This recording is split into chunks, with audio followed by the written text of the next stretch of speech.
everyone, and welcome to AFI Fest 2020, presented by Audi. My name is Malene Khan, and I'm a programmer with the festival. Before we begin, I just want to thank all of our supporters, our presenting sponsor, Audi, our AFI members, as well as you, our audience. Thank you so much for tuning into this very special virtual edition of AFI Fest. I'm here today to introduce our moderator for the discussion, Jesse Knight, who's been a trusted member of our lead screening committee for a number of years now. Jesse, please go ahead and introduce our guest. Thanks, Malene. I'm very happy to be here to introduce the filmmaker behind the film Apples. Please welcome Christos Nikou. Thank you very much. It's an honor for me to be part of AFI Film Festival, AFI Fest actually. Yes. Thank you so much for being here. Why don't you start off by talking about what inspired this film, Apples, and why it was an important story for you to tell for your first feature? First of all, I would like to say that I love watching movies that create dire worlds, movies that create worlds that are a little bit surreal and change the rules of our society. And that's also what we did in Apples. We created a world that amnesia spreads like a virus.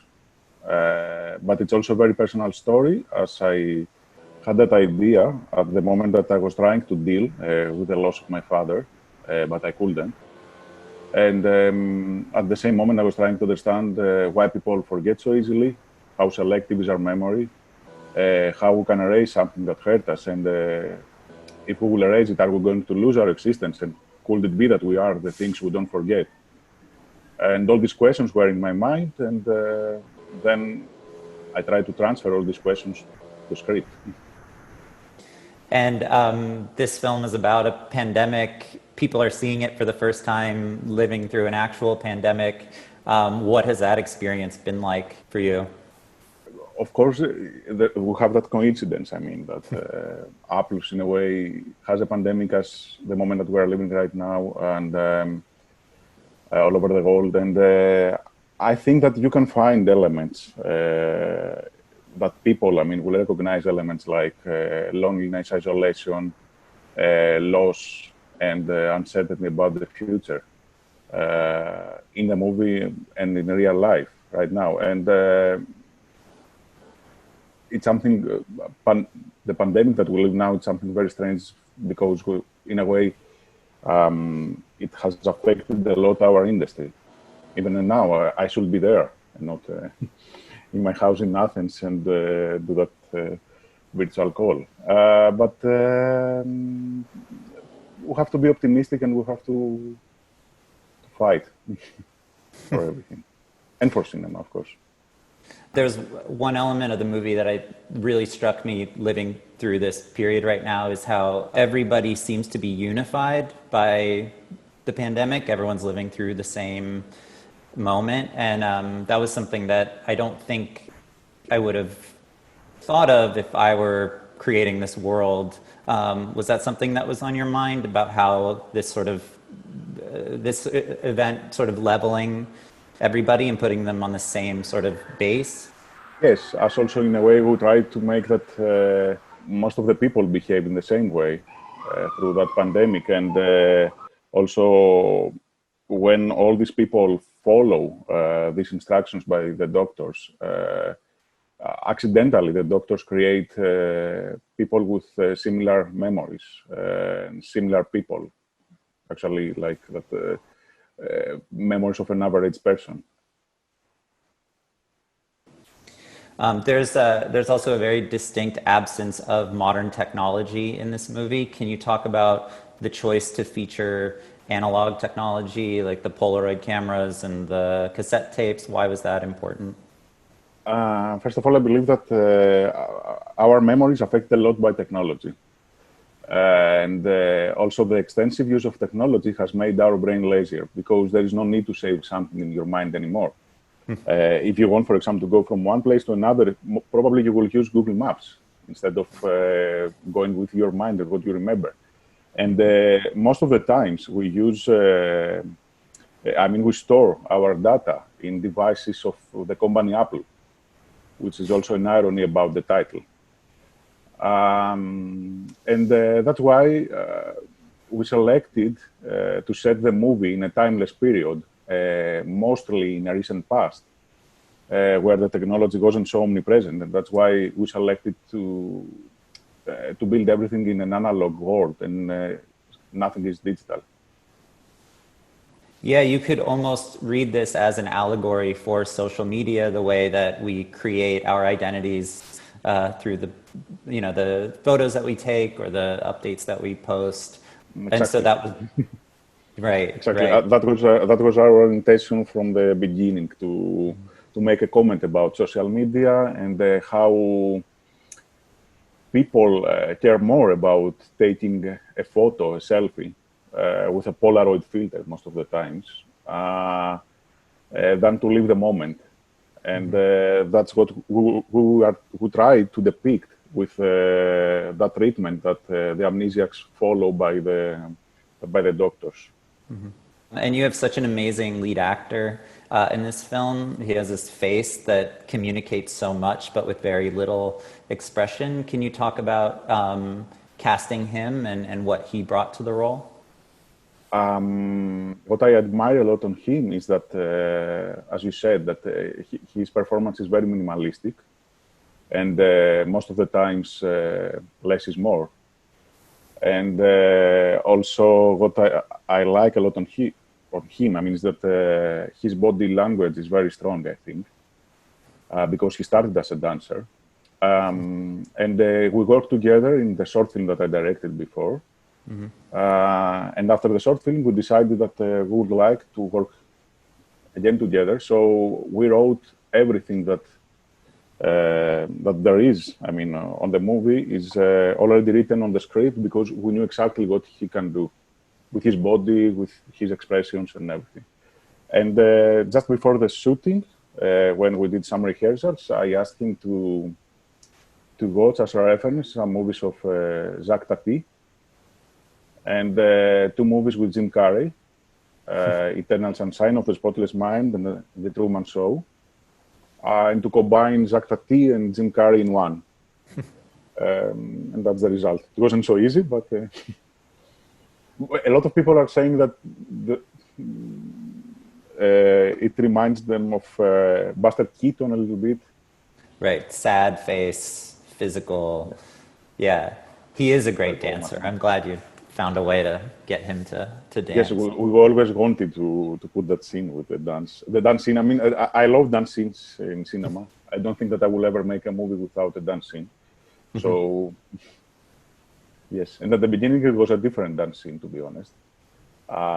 Because at the beginning, we had in our mind, in the script, we have the scene was about Billie Jean by Michael Jackson. And he had to do the moonwalking. But the budget for the rights of that song was more than the budget of the movie. So,